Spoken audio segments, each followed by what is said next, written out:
तो मित्रों नमस्कार मित्रों, स्वागत करूँ छूँ આપણે પરમાર એજ્યુકેશન ચેનલની અંદર। આજના વિડીયોમાં મિત્રો ધોરણ 12ના જે 8 સબ્જેક્ટ છે, ધોરણ 12માં આર્ટ્સનું જે મનોવિજ્ઞાનનું પેપર તમારે લેવાનું છે 15 માર્ચના રોજ, તેનું મિત્રો સંપૂર્ણ સોલ્યુશન જોવાના છે। મિત્રો આ પેપર 2022નું છે, કારણ કે આ પેપર તમારા જે બોર્ડની એક્ઝામ આવે છે સેમ બ્લુપ્રિન્ટ પ્રમાણે સેમ પ્રશ્ન આવે છે, થોડુંક આગું પાછું થઈ શકે છે।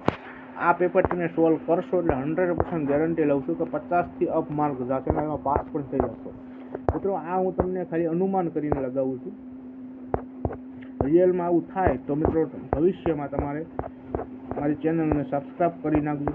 અને મિત્રો આ પેપર એક્ઝામની અંદર બેઠે બેઠું પણ ન હોય, પણ અમુક પ્રશ્ન એવા હોય જે રિપીટ આવી શકે છે એક્ઝામમાં।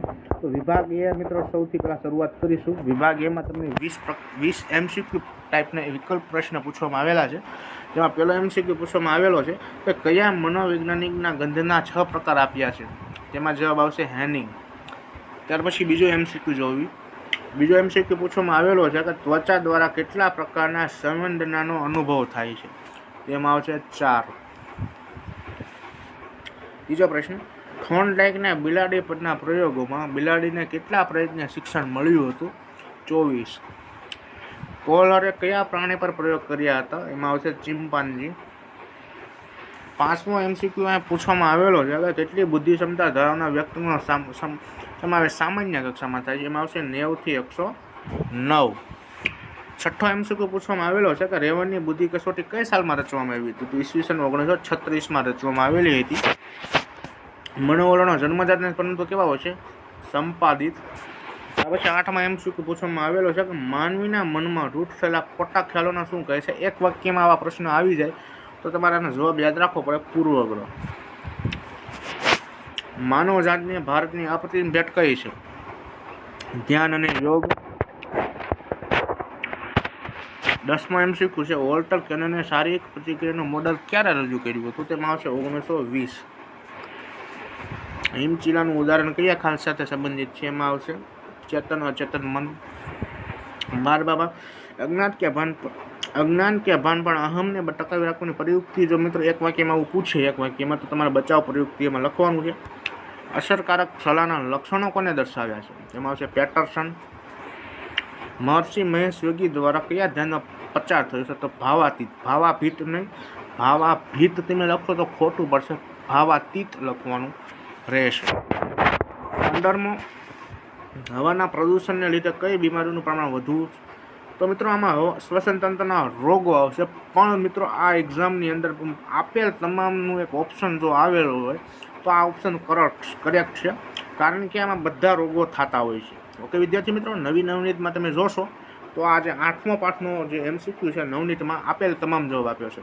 2024ની એક્ઝામમાં તમને જો આવો આપેલ તમામ એવો ઓપ્શન આવે તો તે ઓપ્શન લખી નાખજો, તો તમારો સાચો પડશે।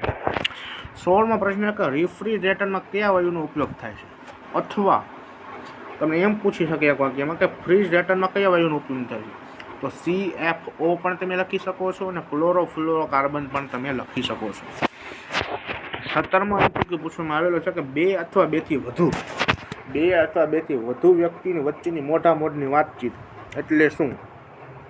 હવે વિદ્યાર્થી મિત્રો આવા જે પ્રશ્ન છે એક વાક્યમાં અથવાની વ્યાખ્યા પણ તમને પૂછી શકે છે એક્ઝામની અંદર, એટલે મિત્રો તમારે એ પ્રશ્ન તૈયાર કરી નાખવાનો છે। 17મો પ્રશ્ન હતો। હવે 18મો પ્રશ્ન જોશું। ઈચ્છિત પ્રવૃત્તિને પ્રબળ કરે તેને શું કહેવાય, એમાં આવશે પ્રબલન। વિધાયક મનોવિજ્ઞાન એ લાંબો ઇતિહાસના ટૂંકો ભૂતકાળ સૂચવે છે, એ કોને નોંધ્યું, પીટરસન। વિશ્વમાં શાબ્દિક સંકેતોના પારખવામાં કોને વધુ કુશળ જોવા મળે છે, તે મિત્રો આવશે સ્ત્રીઓ અથવા મહિલાઓ પણ ઓપ્શનમાં આવી જાય, તે પણ તમે લખી શકો છો। ત્યાર પછી વિભાગ B, જે તમને 10 માર્કમાં પૂછવામાં આવેલા છે। તો વિદ્યાર્થી મિત્રો આ જે એક વાક્યના પ્રશ્નો તમારી ગાઈડમાંથી અથવા તો પાઠ્યપુસ્તકના સ્વાધ્યાયના પ્રશ્નમાંથી આવી જાય છે। આ પ્રશ્નો કરશું, આમાંથી થોડાક એવા રિપીટ આવી શકે છે। 21મો પ્રશ્ન છે કડવો સ્વાદ જીભના કયા ભાગમાંથી પારખી શકાય, તો તમે આમાં આખો જવાબ લખવો પડે કે કડવો સ્વાદ જીભના પાછળના ભાગમાંથી ભાગમાંથી પારખી શકાય છે. 22મો પ્રશ્ન કે કોહલરે ચિમ્પાન્જી પરના આંતરસૂય પ્રયોગો કયા ટાપુ પર કરેલા? તો તમારે લખવું પડે કોહલરે ચિમ્પાન્જી પરના આંતરસૂયના પ્રયોગો કેનેરી ટાપુ પર કર્યા હતા. 23મો પ્રશ્ન પૂછવામાં આવેલો છે કે શાબ્દિક કસોટી કોને કહે છે? જે કસોટીમાં માત્ર લેખિત પ્રશ્ન હોય છે અને તેના જવાબ માત્ર લેખિત સ્વરૂપે આપવાના હોય છે તેને શાબ્દિક કસોટી કહે છે. સમૂહમાં જમાનાનું નામ એમાં લખવાનું મિત્રો નવનીતને પ્રમાણે તમારે લખવાનું છે. વર્તમાનપત્રો, radio, mobile phone, Google, Twitter, WhatsApp, Facebook એવા તમે લખી શકો છો. મનોશારીરિક રોગો એટલે એવા રોગો કે જેના કારણો મનોવૈજ્ઞાનિકો છે પણ તેના પરિણામો શારીરિક સ્વરૂપમાં દેખાય છે. વર્તનવાદના પ્રણેતા જેબી વોટસન અને ભાટને પ્રતિમાન પૂછે તો પણ જેબી વોટસન મનોવિશ્લેષણાત્મક ડોકમક સિદ્ધાંત ફોડાવે છે. સલાહની વ્યાખ્યામાં કયા તમને સામાન્ય તત્વો જોવા મળે છે? એમાં સલાહથી સલાહકાર અને પારસ્પરિક આંતરક્રિયા. ઘોંઘાટ એટલે શું? અણગમતા, બિનજરૂરી અણગમતા કે વ્યક્તિ પર નિષેધક અસર કરતા અવાજને ઘોંઘાટ કહે છે. અમલદારશાહી સંરચના એટલે શું? જે સંસ્થાની કામગીરી કાયદાઓ અને નિયમો અનુસાર ઔપચારિક માળખામાં કાર્ય વિશિષ્ટીકરણ મુજબ ચાલતી હોય તેને અમલદારશાહી સંરચના કહે છે. સુખના બે પ્રકાર છે, વ્યક્તિલક્ષી સુખ અને સ્વપ્રકટીકરણ સુખ. વ્યક્તિલક્ષી અને સ્વપ્રકટીકરણ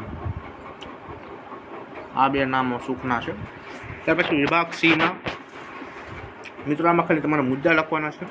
જેનો કેન્દ્ર પ્રદેશ વ્યક્તિ જે પદેમાં રહે છે વાતાવરણમાં જે પદાર્થો આપણી ક્ષેત્રમાં સ્પષ્ટપણે હાજર હોય તેને ધ્યાનનો કેન્દ્ર પ્રદેશ કહે છે. ખાલી આટલું તમે લખશો તો તમારા 2 માર્ક નહીં મળે, કારણ કે આમાં બીજા મુદ્દા આવે છે. એમાં તમે લખવું પડે કે ધ્યાન છે એકને એક બાબત ઉપર ધ્યાન ટકાવી રાખવાનું હોય છે. જેમાં ઓરડામાં સડક મીણબત્તી એ ઉદાહરણ લખી નાખશું એટલે 2 માર્ક મળી જશે. આમાં પણ 2 માર્ક મળી જવા હતા. વિધાયક પ્રબલન એટલે જે પ્રબલન વિધિની શીખેલી પ્રતિક્રિયાને વારંવાર કોરા પેરીપેટીના દઢ બનાવે છે તેને વિધાયક પ્રબલન કહે છે. વિધાયક પ્રબલન પૂરું પાડવાથી પાણીની પ્રબળતા વધે છે. આ ઉદાહરણ લખશો એટલે 2 માર્ક પાકા. બુદ્ધિઆંકનું સૂત્ર ઉદાહરણ છે સમજાવો. મિત્રો આનું સૂત્ર હાવ ઈઝી છે. બુદ્ધિઆંક બરાબર માનસિક હોય, ઇંગ્લિશમાં લખું છું, અને શેરમાં શારીરિક હોય ગુણ્યા 100. હવે મિત્રો આ નીચે તમારે લખવાનું, આ સૂત્ર દર્શાવવાનું ઇંગ્લિશમાં ગુજરાતીમાં તારું નીચે લખવાનું કે ધારો કે એક બાળકની વાસ્તવિક શારીરિક ઉંમર, ધારો કે એક બાળકની ઉંમર 8 વર્ષ અને 96 માસ છે, પણ બાળકની વાસ્તવિક શારીરિક ઉંમર 7 વર્ષ અને 90 માસ છે અને તેનો માનસિક વય 108 છે. તો તમે બુદ્ધિઆંક IQ તમારું સૂત્ર તે લખી નાખ્યું. ત્યાર પછી IQ પછી 108/90 ગુણ્યા 100 પછી બુદ્ધિઆંક 120 લખી નાખવાનું એટલે તમારા 2 માર્ક આવી જાય. આ જે આવા પ્રશ્નો છે તમારી એક્ઝામમાં પૂછાય એવા છે. આમાં સ્વરૂપમાં 5 મુદ્દા મિત્રો હતા, હાવ ઈઝી. મનોવલણ જન્મજાત ને પરંતુ સંચાલિત છે.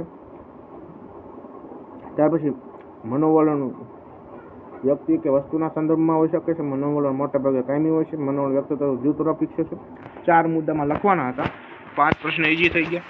ત્યાર પછી આ પ્રશ્ન WH એમાં મિત્રો માનસિક સ્વાસ્થ્ય એટલે વ્યક્તિએ શારીરિક, માનસિક અને સામાજિક અને આધ્યાત્મિક દ્રષ્ટિએ વ્યક્તિની સંપૂર્ણપણે સારા પડીની અવસ્થા. આ એક ઈઝી પ્રશ્ન હતો. સામાન્ય રીતે એક ચેતાકોષમાંથી ચેતાપ્રવાહ તે ચેતાકોષમાં પાછો ફરે તેને રિએપ્ટક પ્રક્રિયા કહે છે. મિત્રો આપણે અત્યારે 7 પ્રશ્ન હાવ જોયા હતા. આ પણ હાવ ઈઝી છે. નિયમ, આસન, પ્રાણાયામ, પ્રત્યાહાર, ધારણાસન, જમાજી આ પણ હાવ ઈઝી જે પ્રશ્નમાં પૂછવામાં આવેલા છે. આ પ્રશ્નમાંથી મિત્રો મોટા ભાગના પ્રશ્નોમાંથી રિપીટ આવી શકે છે અને આવા જ પ્રશ્નો તમારી બોર્ડની એક્ઝામમાં પૂછાવાના છે. વિભાગની મિત્રો વિદ્યાર્થીના થોડોક અઘરો લાગતો હશે, પણ મિત્રો એમાં તમે જોઈ શકો છો ઊંડાઈને એક મિત્ર સંકેતો જણાવ્યું. કોઈ પણ 2 સમજાવો જેમાં તમે સમાનાંતરની રેખાઓ એટલે રેખિક પરિપક્ષ અને પ્રકાશ અહીંયા લખી શકો છો. થોર્નડાયકનો પ્રકાર ઈઝી હતો. આ થોડો અઘરો લાગ્યો હશે. આ પણ ઈઝી હતો. આ પ્રશ્ન છે આ ઈઝી નહીં હોય. એક આ ઈઝી હતો. પ્રાણાયામ મિત્રો તત્વજ્ઞાનના પણ આવે છે. આ બહુ ઈઝી પ્રશ્નો તમે લખેલા હશે. હું તમને મિત્રો ટીક કરી દઉં. આ પ્રશ્નો તમે હાવ ઈઝી લાગ્યા હોય, આ પ્રશ્ન તમે તમારી બોર્ડની એક્ઝામ આવે તો તમે લખી શકો એવા પ્રશ્નો છે. આ 5 થઈ ગયા, પછી 6 લખવાના છે, 5 લખવાના છે. એમાં આ લખી શકો છો. આવા પ્રશ્ન તમે છે લખી શકો છો. ત્યાર પછી વિભાગ જે લાસ્ટ વિભાગ છે વિદ્યાર્થી મિત્રો, આમાં તમારે પહેલો પાઠ, બીજો પાઠ, ત્રીજો પાઠ અને 4 પાઠ. આના તમે મોટા પ્રશ્ન કરશો એટલે મોટા ભાગના પ્રશ્નો આમાંથી આવી જતા હોય છે. વસ્તુલક્ષી, વ્યક્તિલક્ષી, ધ્યાનની વ્યાખ્યા, ત્યાર પછી જ્ઞાનેન્દ્રિય, સ્વર્ણ સંવેદન, દૃષ્ટિ સંવેદન. આમાં મિત્રો આ પ્રત્યક્ષીકરણ સંગઠનના નિયમો, આમાં પાવલોનો પ્રયોગ છે, થોર્નડાઇકનો છે, ચિમ્પાન્જીનો છે, 1 લાકડીવાળો, 2 લાકડીવાળો, ખોખાવાળો. આ પ્રયોગ જોઈ શકો છો, આવી ગયો છે. આમાં ગાર્ડનરનો, પછી સ્ટર્નબર્ગનો આવી જાય, અથવા જેપી દાસ છે. ત્યાર પછી ગ્રીન હાઉસમાં મિત્રો પર્યાવરણના પ્રશ્ન જે પૂછાય એવા છે. આશા રાખું છું કે આ વિડીયો તમને તમારી બોર્ડની એક્ઝામમાં ખૂબ હેલ્પ થયો છે, કારણ કે આવા પ્રશ્નો તમારી એક્ઝામમાં પૂછાઈ શકે છે. બોર્ડનું પેપર આવું જ આવવાનું છે વિદ્યાર્થી મિત્રો. આવું સરળ આવશે, સરળ અથવા મધ્યમ પ્રકારનું પ્રશ્નપત્ર આવશે. કારણ કે આમાંથી વિભાગ ડી મિત્રો 6ઠ્ઠો પાઠ જે છે, 6ઠ્ઠો પાઠ તે થોડો અઘરો પડી જાય, બાકીના બધા પાઠ થોડાક સરળ આવે છે. આશા રાખું છું કે આ વિડીયો પસંદ આવ્યો છે. જો વિડીયો પસંદ આવેલો હોય તો આપણી ચેનલને સબસ્ક્રાઈબ અને લાઇક કરવાનું ભૂલતા નહીં. આવા નવા કન્ટેન્ટ આપણે વારંવાર આપણી ચેનલમાં મૂકતા હોઈએ છીએ.